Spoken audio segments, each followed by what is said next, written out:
We are going to learn a very fascinating topic in mathematics today, and it is about learning the concepts of probability. And the reason I call this as an exciting or fascinating topic is because this is one subject that has such a wide application in the industries, such as casinos or actuarial products. There are a variety of industries that purely depend on the theory and concepts of probability.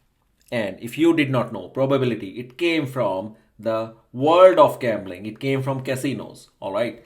Now let's take a look at what do we know about probability in our daily life. Okay. So take a look at this word chance. We use this word a lot in our daily life. For example, when we say that there is a chance of 30% rain today, or when you say that I have purchased a lottery ticket, what are the chances for me to win? In both of these examples, unknowingly, we are using the concept of probability. Okay.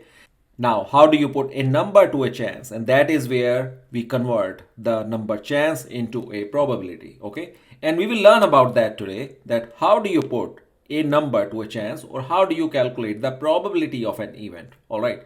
So probability of an event, it is defined as P of E. Okay. Where E is in parentheses.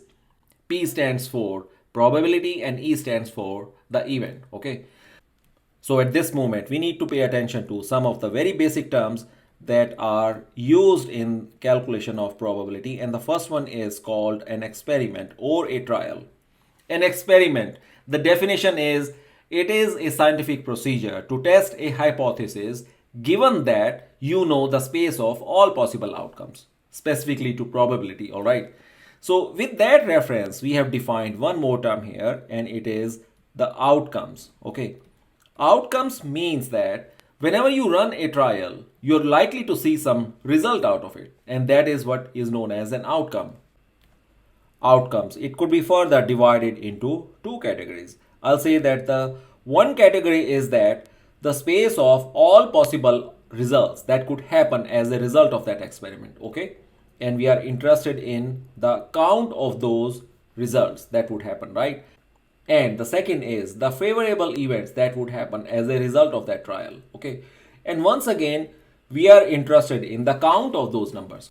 And when we know the count of the favorable, and we know the count of all possible outcomes, and we simply divide 1 with 2, that's when we obtain a desired probability of that specific event or of that specific trial. All right. So that's all about probability. It is all about defining your experiment. It is all about finding the number of your desired events versus the number of total outcomes that could happen in that experiment. And then what you obtain is your probability of that event. Now, let us take a look at some examples to build our understanding on how to calculate the probability.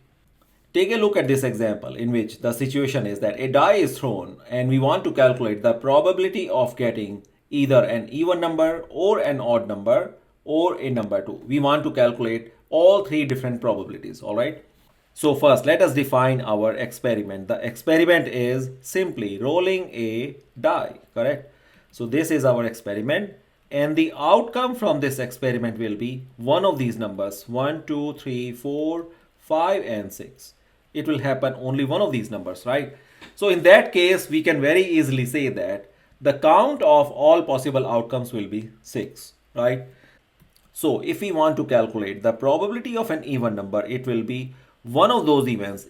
Either I get a 2 or a 4 or a 6. When I get one of these numbers, you could get an even number, right?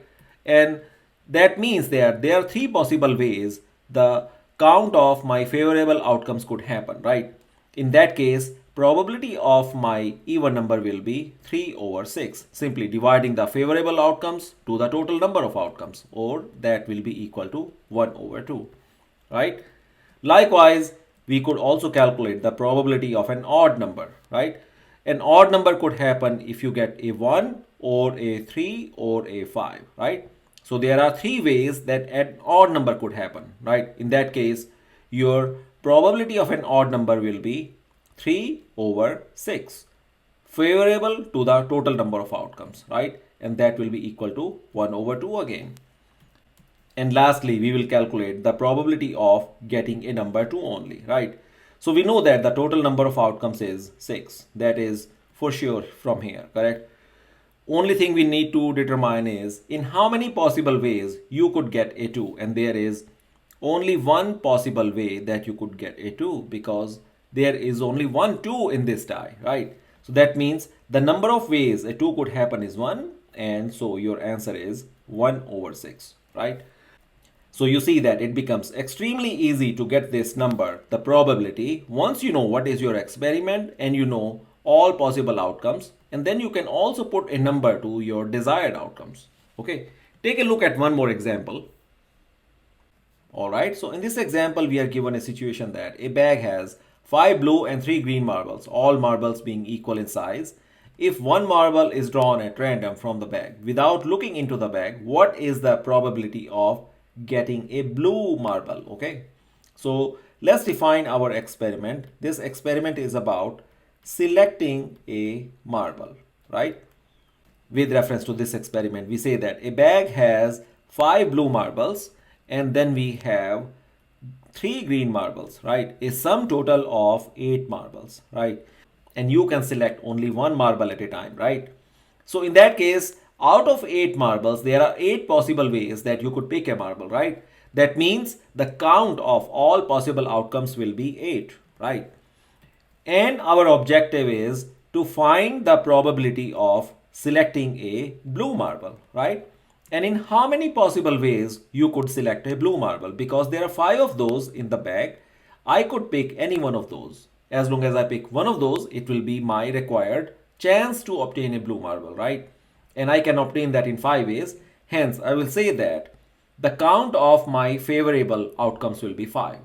So in that case, I could easily define that the probability of this event is 5 over 8, right?